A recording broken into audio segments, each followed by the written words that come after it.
My name is Laura Mitchell. I'm 29 years old and a first responder in Washington's emergency rescue team. At my family's fancy Seattle party, my sister's voice cut through the chatter sharp as a knife. "You're useless, Laura, parading those ugly scars like some hero." Her sneer burned, but then her 17-year-old son stepped forward. His eyes locked on mine and said loud enough for everyone to hear, "I owe you my life." The room froze, her face drained of color. What happened before that moment? How did I go from their punching bag to the one they couldn't ignore? Before we begin, drop a comment. What time is it, where you are, and which city are you watching from? And if this story resonates with you, don't hesitate to share a moment when you stood up for yourself. 4 years ago, I was 25, sitting alone in my cramped University of Washington dorm room, staring at a laptop screen that might as well have been a guillotine. The email from the law school admission council was blunt. My LSAT score was 142.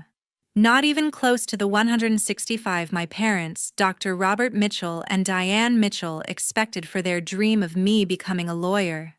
That number wasn't just a score, it was a branding iron searing failure across my future. The phone rang, its shrill tone slicing through my shame. I knew who it was. My mother's voice came through, not angry but worse, disappointed, like she was reading a bad Yelp review. "Laura, we paid for prep courses, private tutors, everything. Your sister never put us through this. Karen aced her LSAT, got into Georgetown, and now she's running her own fashion line. Why can't you just try harder?" She didn't ask how I felt. She didn't ask what went wrong. To her, I was a broken investment, not a daughter. I grew up in a Seattle family where success was measured in degrees and dollar signs. My father, a tenured economics professor, had a wall of framed diplomas in his study, Harvard, Stanford, you name it. My mother, a corporate lawyer, had her own shrine of legal awards in our pristine living room. And then there was my sister, Karen Mitchell, the golden child, whose fashion brand was already featured in Vogue by the time she was 30. Our Queen Anne home was a museum of their achievements, every polished surface screaming perfection. I was the smudge on that glass. My high school track medals, my debate team trophies, they were shoved into a drawer unworthy of display. "Those are nice, dear," my mother once said, her smile as cold as the marble floor, before tucking my latest award behind a stack of Karen's business magazines. That LSAT score was the final nail. We were at dinner the next night, the kind of affair where my parents sipped $20 a glass Cabernet and discussed Karen's latest investor meeting. I sat there pushing my salmon around my plate, the weight of that 142 pressing on my chest. My father set his fork down, his movement slow, deliberate, like a judge about to deliver a verdict. He didn't look at me. He looked at my mother. "Diane, this is what happens when we let her coast. She's not cut out for law school or anything serious, it seems." His voice was calm, but it cut deeper than any yell. Karen, sitting across from me, smirked, her perfectly manicured nails tapping her wine glass. "Maybe you should stick to something easier, Laura, like managing one of my boutiques.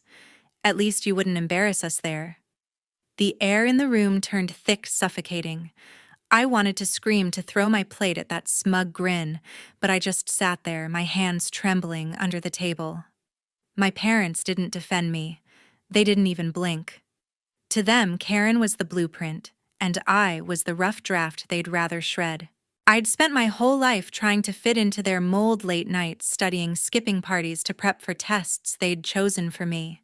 But that night, something snapped. I wasn't just failing their expectations. I was suffocating in them. I excused myself, my voice barely a whisper, and slipped out to the back porch.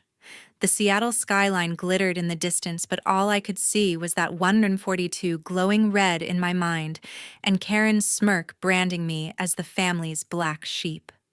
The next day, I wandered campus, a ghost among students who seemed to know exactly where they were going. My phone buzzed with a text from Karen. "Don't worry, sis, I'll talk to Mom and Dad.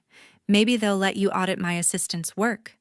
It wasn't an offer, it was a jab, another reminder I'd never measure up. I deleted it, my chest tight with a mix of shame and rage. That's when I saw it, a small booth near the student center, a banner reading Washington State Emergency Response Team. Behind it stood a woman, maybe in her 60s, with gray hair pulled back, and a presence that didn't beg for attention, it demanded it. She wasn't handing out flyers or shouting slogans. She just looked at me, her eyes steady like she saw something I didn't. I didn't know her name yet, but that moment, that look, it changed everything. I stood frozen at the edge of the University of Washington's Student Center, the crowd buzzing around me like static. That woman behind the Washington State Emergency Response Team booth hadn't moved, her gray hair pulled tight in a bun, her posture radiating a quiet strength that made my own uncertainty feel like a weight. She didn't wave me over or flash a fake smile like the other recruiters. She just held my gaze, her eyes sharp but not unkind, like she could see the storm inside me. I stepped closer, drawn in despite myself. Her name tag read, Margaret Maggie Thompson, retired first responder. "You look like you're carrying something heavy," she said, her voice steady, cutting through the noise. "Want to tell me what it is?" I didn't know why I opened up, but I did. I told her about the LSAT, the 142 that branded me a failure, my mother's cold disappointment, my sister's smirk. Maggie didn't flinch or offer pity. Instead, she leaned forward, her hands clasped on the table. "I failed my first paramedic exam," she said. "Thought it was the end of the world. But out there, saving lives, you learn your worth isn't a number or a degree. It's what you do when everything's on the line." She slid a pamphlet across the table, her finger tapping a photo of a team pulling someone from a wrecked car. "This work isn't glamorous, but it's real." You, in her words, hit like a spark. For the first time in weeks, I felt something other than shame possibility. I spent the next few days researching. Emergency response wasn't law school or a corner office, but it was raw, urgent, alive. I saw videos of first responders wading through floods, pulling families from burning homes. Maggie's team trained in Oregon, tackling everything from wildfires to car crashes. I stayed up late, my laptop glowing with application forms, my heart racing at the thought of doing something that mattered. Not to my parents, not to Karen, but to me. I filled out the form, hit submit, and felt a knot in my stomach loosen just a little. A week later, I walked into our family's dining room, the same one where my father had called me a disappointment.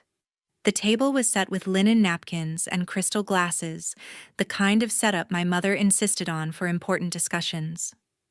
My parents were there, sipping coffee, my father flipping through a journal, my mother scrolling her phone. My sister Karen sat at the head of the table, her laptop open to some investor pitch. I took a deep breath, my hands steady for the first time in weeks. "I'm joining the Washington State Emergency Response Team," I said, my voice clear, louder than I expected. "I start training in Oregon next month." The room went quiet, the kind of silence that feels like a held breath. My father set his journal down, his eyes narrowing. "Emergency response," he said, his tone dripping with disbelief. "You're throwing away your future to play hero in a hard hat." My mother didn't look up from her phone, but her sigh was loud enough to fill the room. "Laura, this is just another impulsive move. You couldn't handle law school, and now you think you can handle... what, disasters?" Her words stung, but I was ready for them. I'd heard versions of this my whole life. Karen was worse. She closed her laptop with a sharp snap, her lips curling into that familiar smirk. "So you're running from failure, Laura. That's what this is, right? You bomb the LSAT so you sign up for some blue-collar charity stunt to feel better about yourself." She leaned back, crossing her arms. "You'll quit this too, just like everything else." Her words were a blade, but I didn't flinch. I looked straight at her. "I'm not quitting," I said. "This is my choice. I'm done chasing your shadow, Karen." My father shook his head, his voice cold. "This is a waste, Laura. You could still retake the LSAT. Get serious. We didn't raise you to waste your potential. My mother finally looked up, her eyes tired like I was a problem she didn't have time to fix. Why can't you be more like your sister? She said, not even trying to soften it. I stood there, my fists clenched, their words piling up like bricks around me. But Maggie's voice echoed in my head. Your worth isn't a number or a degree. I walked out there, disappointment heavy but no longer suffocating. For the first time, I wasn't running from them. I was running towards something. I stepped off the bus in Bend, Oregon, my duffel bag slung over my shoulder, the weight of it, nothing compared to the expectations I'd left behind in Seattle. The training camp for the Washington State Emergency Response Team was a sprawling facility, all concrete and chain-link fences buzzing with recruits who looked tougher than I felt. I was 26, my LSAT failure still a fresh scar, but Maggie's words, your worth isn't a number, pushed me forward. The first day, our lead instructor Daniel Carter didn't waste time. This isn't a game. He barked, his voice rough as gravel. You'll be tested physically, mentally, every way that matters. Quit now if you can't handle it. His eyes scanned us, lingering on me for a second like he could smell my doubt. The training was brutal. Day 1, we ran 5 miles with 30-pound packs, my legs burning, lungs screaming. I tripped during a rope climbing drill, scraping my knee raw, but I hauled myself up, Karen's voice echoing in my head. You'll quit this too. I didn't. We learned to navigate mock disaster zones, collapsed buildings, flooded streets under timed conditions. One drill had us crawling through a smoke-filled tunnel, the air so thick I could barely breathe. A guy next to me, Jacob Evans, panicked, his hands shaking as he fumbled his gear. I grabbed his arm, steadying him. Focus, I said, my voice sharper than I meant. He nodded, and we made it through. Jacob, a lanky kid from Spokane, became my shadow after that, always asking questions, always watching. The mental tests were worse. Instructors threw curveballs, simulated triage scenarios, where you had to choose who to save first. I froze during my first one, a mock car crash with screaming victims. Daniel pulled me aside after. You hesitated, Mitchell, he said, his tone firm but not cruel. Out there, hesitation kills. You've got the instincts, but you need to trust them. I nodded, my chest tight, replaying my mother's sigh. Why can't you be more like your sister? That night, I stayed up practicing knots and memorizing protocols, determined to prove I wasn't the failure they thought. Weeks turned into months. I got stronger faster, my hands steady as I bandaged wounds or hauled equipment. Maggie checked in once, her voice crackling over a video call. You're doing this for you, Laura, she said. Not them. Her words were fuel. During a final endurance test, a 10-mile hike through pouring rain carrying a dummy on a stretcher, I pushed through, my muscles screaming, Karen's smirk flashing in my mind. My team finished first, and Daniel gave me a nod, the closest thing to praise he ever offered. Not bad, Mitchell, he said. I felt a spark of pride, something I hadn't felt in years. Graduation day came, a crisp morning in June. I stood in my Navy uniform, a certificate in hand, top of my class. Jacob clapped me on the shoulder, grinning. You're a machine, Laura, he said. I smiled, but my thoughts drifted to Seattle. I wanted them to see this, to know I wasn't running from failure, but towards something real. I called home that night, my heart pounding as I dialed. My mother answered, her voice clipped, distracted. Laura, this isn't a good time. Your sister just landed a major deal with a New York retailer. It's a big moment for her. I gripped the phone, my knuckles white. I graduated today, Mom, I said, my voice steady despite the ache. Top of my class. There was a pause, long enough to feel like a slap. That's nice, dear, she said, like I'd told her I'd cleaned my room. But Karen's deal is going to change her career. You understand, don't you? I didn't respond. I couldn't. The pride I'd felt hours earlier curdled into something bitter. I hung up, staring at the certificate on my bunk. Maggie's words fighting to break through.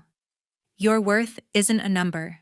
But my mother's dismissal, her obsession with Karen's success, made it clear to them I'd never be enough. I packed my gear the next day, ready to join my first assignment. Jacob and the others were buzzing about their families coming to visit, but I didn't expect anyone. My father hadn't called, Karen hadn't texted, and my mother's words still stung. I wasn't their version of success, but I was starting to build my own. The road ahead was uncertain, disasters, long hours, lives on the line, but for the first time, I felt ready.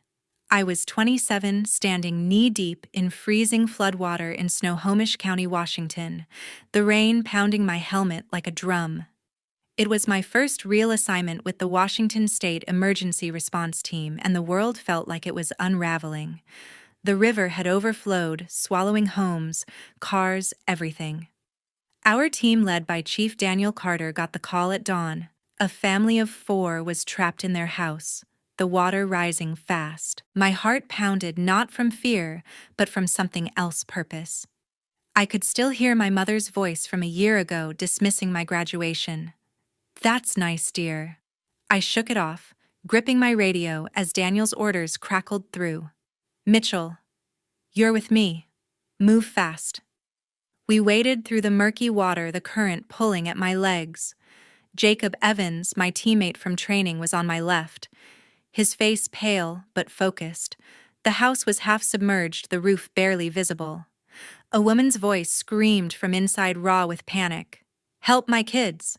Daniel pointed to a shattered window. "Laura, get in there. Jacob, secure the rope." I didn't hesitate. I climbed through the glass, scraping my gloves, and landed in a living room-turned aquarium.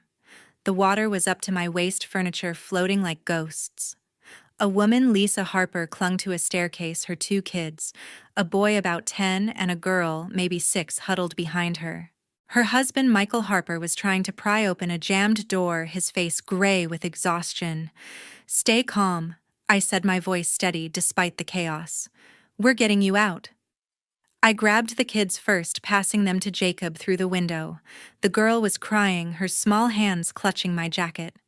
"It's okay," I told her, my own fear buried deep. Michael was next, but Lisa slipped, her head dipping under the water. I lunged, pulling her up, my arms burning from the effort. We got her out, the rope guiding us to safety. On the shore, the family collapsed, sobbing, Lisa grabbing my hand. "You saved us," she whispered. "Thank you." I nodded, my chest tight with a feeling I couldn't name, pride, maybe, or relief. Daniel clapped my shoulder.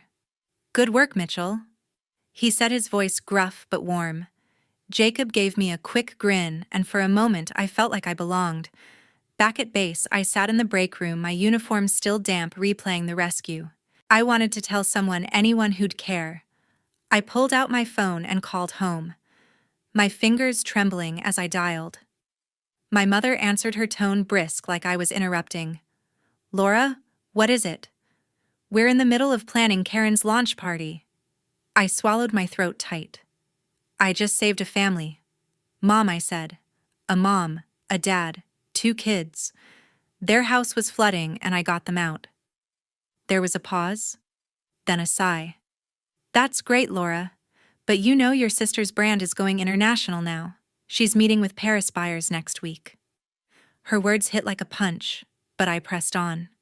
"Mom, I'm doing something real here. Doesn't that matter?" Another pause. "Of course it does," she said, her voice flat. "But let's not exaggerate. You're just starting out." I hung up, my hands shaking. The next day, a package arrived at the base, addressed to me in my father's precise handwriting. I opened it, expecting maybe a letter, something to show they'd heard me. Instead, it was a stack of law school applications, glossy brochures for programs in Seattle, a post-it note from my mother. "You can still fix this. Laura, fix this." Like saving a family was a mistake, like my work was some childish game. Karen's name was scrawled on one brochure, a reminder of her Georgetown degree, her perfect path. I shoved the papers into a drawer, my jaw clenched. They didn't see me? They never would. Maggie's voice came back to me. "You're doing this for you."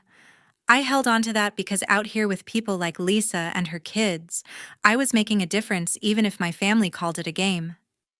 The base was quiet that night, most of the team gone home. Jacob sat across from me eating a vending machine sandwich. "You okay, Laura?" he asked, his voice soft. I nodded, but my mind was on that package, those brochures mocking everything I'd fought for. I wasn't just a first responder, I was someone who'd saved lives. But to my family, I was still the failure who couldn't be Karen. The summer of my 29th year, Washington was burning, the Okanogan Complex fire. One of the worst in state history tore through forests, blackening the sky with smoke that choked the air. I was with the Washington State Emergency Response Team, my boots crunching on ash as we fought to evacuate a remote community near Twisp. Chief Daniel Carter's voice crackled over the radio. "Mitchell, you're on point. Get those civilians out." I nodded, my pulse, racing, the heat pressing against my gear like a living thing. Jacob Evans was at my side, his face streaked with soot, his eyes wide but steady. We'd done this before, but this fire was different, unrelenting, unpredictable. We reached a cluster of cabins, flames licking the trees nearby. A group of campers was trapped, their cars blocked by a fallen tree. Among them, I saw a face that stopped me cold, Ethan Mitchell, my 17-year-old nephew, Karen's son.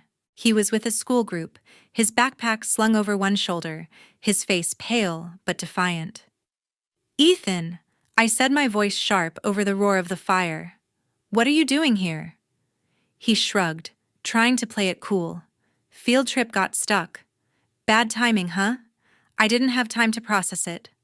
"Stay close," I told him, shoving a mask into his hands. The fire was closing in the air, thick with embers. We moved fast, guiding the group, 8 kids, 2 teachers, toward a clearing. But the wind shifted, and a wall of flames cut us off. Jacob cursed under his breath, his radio sparking with static. "Choppers delayed," he said. "We're on our own." My training kicked in. I scanned the terrain, spotting a narrow path through a ravine. It was risky, but it was our only shot. "This way," I shouted, leading the group, Ethan right behind me. A burning branch snapped overhead, crashing down. I shoved Ethan out of the way, the wood grazing my arm, searing through my sleeve.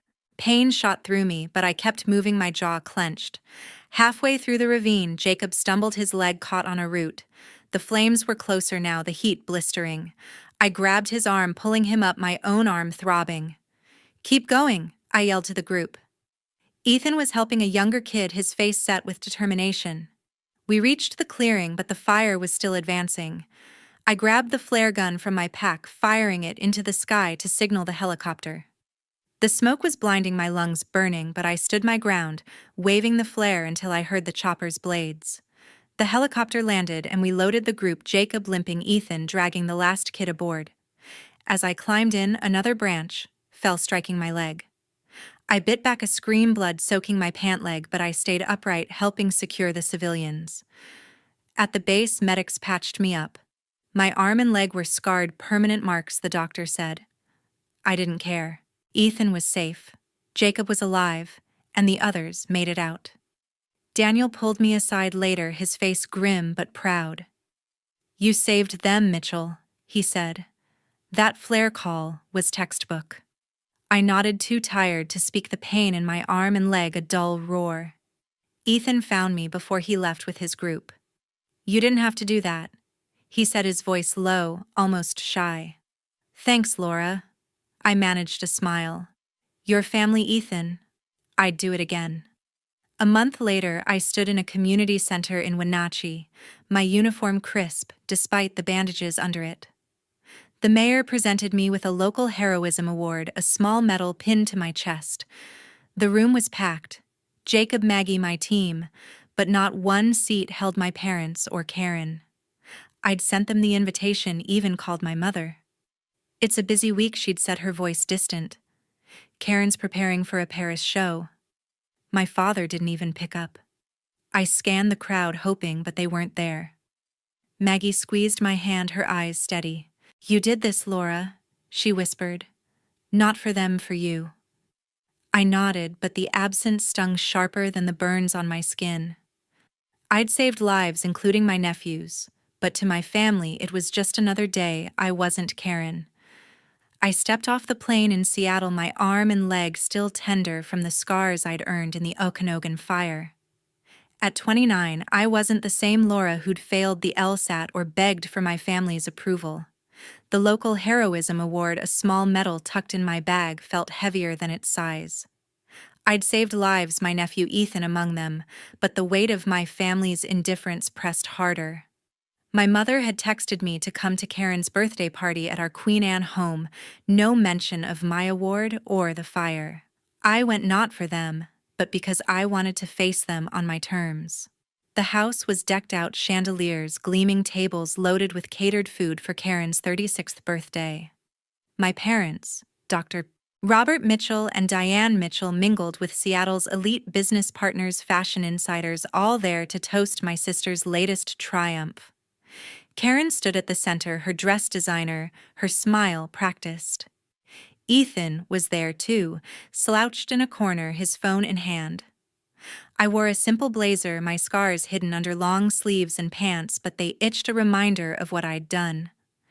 My mother greeted me with a quick hug, her eyes already scanning the room. "Laura, you made it?" she said, her tone polite but distant. My father nodded his attention on a colleague. No questions about the fire, the medal, or me? Dinner started, and the conversation revolved around Karen, her Paris deal, her new boutique. I sat quietly, my fork pushing food around my plate the same way I had 4 years ago when they'd called me a failure. Then Karen's voice cut through, sharp and deliberate. "Laura, those scars," she said, her eyes flicking to my wrist where my sleeve had slipped. "They're so unsightly. Parading around like some wannabe hero doesn't make you less useless, you know." The room went still, forks, pausing, eyes darting to me. My mother's lips tightened, but she said nothing. My father sipped his wine, his face blank. The word useless hit like a slap, echoing every jab they'd thrown else at law school, my choice to save lives. I opened my mouth, ready to fire back, but before I could, Ethan stood up, his chair scraping the floor. At 17, he was lanky, his voice still finding its strength, but his eyes burned with something fierce. "Mom, stop," he said, his tone cutting through the silence. "You don't know what you're talking about." Karen blinked, her smile faltering. Ethan turned to the room, his gaze steady. "Laura saved my life. That fire in Twisp, I was trapped with my school group. The flames were everywhere, and she got us out. She pushed me out of the way of a falling branch, got burned herself, and still led us to the chopper. She's not useless. She's the reason I'm here." The room froze. My mother's wineglass stopped halfway to her lips. My father's jaw tightened, his eyes finally meeting mine. Karen's face drained of color, her perfect composure cracking. "Ethan, sit down," she hissed, but he didn't. He looked at me, his voice softer now. "I owe you my life, Laura. Thank you." My throat tightened, a mix of pride and pain I couldn't name.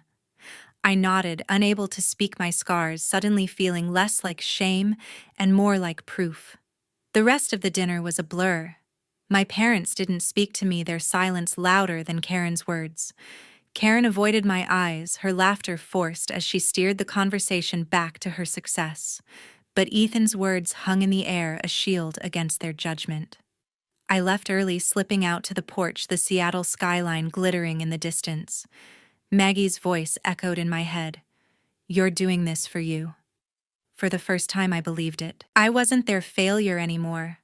I was Laura Mitchell, the woman who'd saved lives, who'd earned her place, scars and all.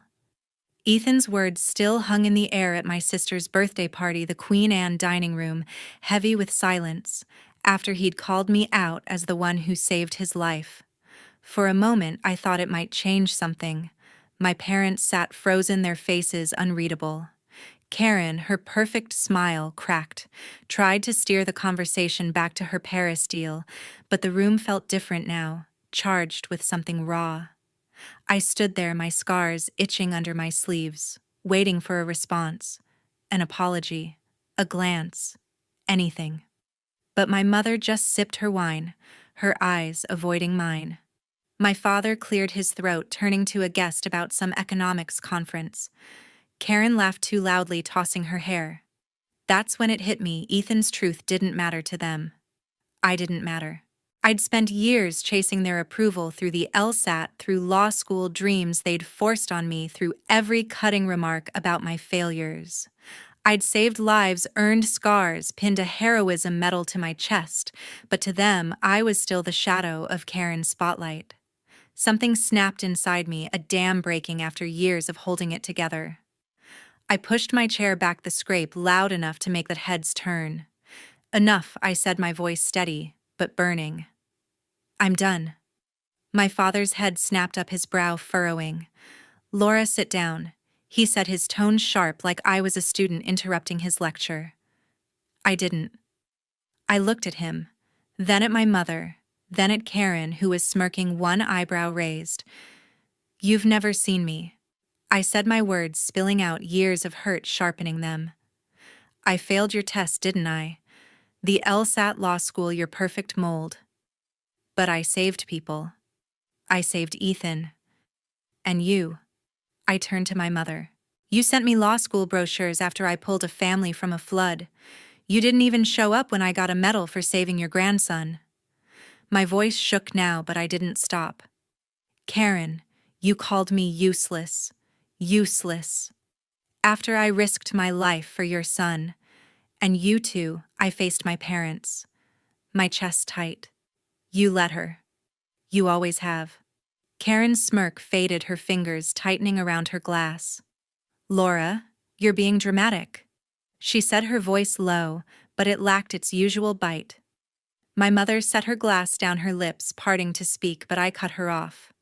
No, Mom. I'm done trying to be what you want. I'm not Karen. I'm not your failure either. I'm me, and I'm enough. The room was silent, the guests staring, forks forgotten. Ethan watched me, his eyes wide but proud. I didn't wait for their response. I walked out the front door, clicking shut behind me, the cool Seattle air hitting my face like freedom. I moved into a small apartment near the rescue team's base the next week, my medal and scars the only things I carried from that life. My phone buzzed one evening, Karen's name flashing on the screen. I almost didn't answer, but curiosity won. Her voice was softer than I'd ever heard, hesitant. Laura, I didn't mean it, she said.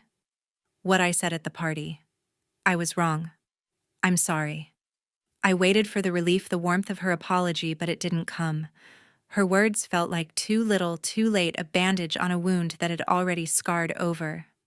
I don't need your sorry, Karen, I said, my voice calm. I needed you to see me. You never did. None of you did. Laura, please, she said, a crack in her voice. We can fix this. Your family. I closed my eyes. Maggie's words echoing. You're doing this for you. I've got my family, I said. The team. The people I save, Ethan. They see me. I don't need you anymore. I hung up my hands, steady, my heart lighter than it had been in years. I blocked her number, then my parents. I wasn't angry anymore. I was free. I sat on my balcony that night, the city lights stretching out below. My scars caught the glow, a map of everything I'd survived. I wasn't the girl who failed the LSAT or the sister who'd never measure up. I was Laura Mitchell, first responder, the woman who saved lives and found her own. For the first time, I didn't need their validation. I had my own. After that night, after the front door clicked shut behind me and the weight of their expectations finally slipped away, I returned to my work. Not as someone seeking approval, but as the woman I had become, a trainer for the Washington State Emergency Response Team, guiding recruits through the art of saving lives, through floods, wildfires, and everything in between. The scars on my arm and leg are proof of what I've lived through, from pulling families out of floodwaters to carrying my nephew Ethan out of a burning forest. I've earned a medal for heroism, faced down walls of flame, and built a life that I'm proud of. But the hardest lesson I've learned has nothing to do with courage under pressure. It's about knowing your worth even when the people you love the most refuse to see it. For years, I tried to prove myself to my family. My father, a professor, and my mother, always chasing status, expected me to follow a path that wasn't mine: law school, a corner office, a life like my sister Karen's. When I failed the LSAT at 25, they called me a disappointment. When I chose rescue work, they said I was running from failure. And when I saved lives, they mailed me law school brochures like my work was just some detour, a mistake. At Karen's birthday party, after I risked everything to save her son, she still called me useless. That night, I stood up. I walked out. I cut ties. And that was the moment I realized something I wish I'd learned sooner. You can't let someone else's expectations define who you are. I used to think I needed their approval to feel complete. I used to sit at their dinner table, my heart racing, hoping to hear a word, just one of pride. But I always left empty-handed. It wasn't until I let go, really let go, that I found peace. I've built a new family now with my team, with people like Maggie who saw me from the beginning, and with Ethan who stood up for me when no one else did. My scars, my medal, my work, they're mine, not theirs.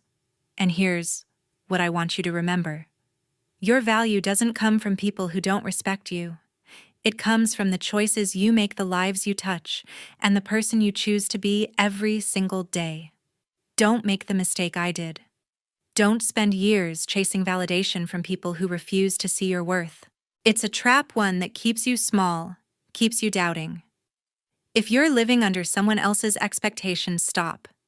Ask yourself, who am I doing this for?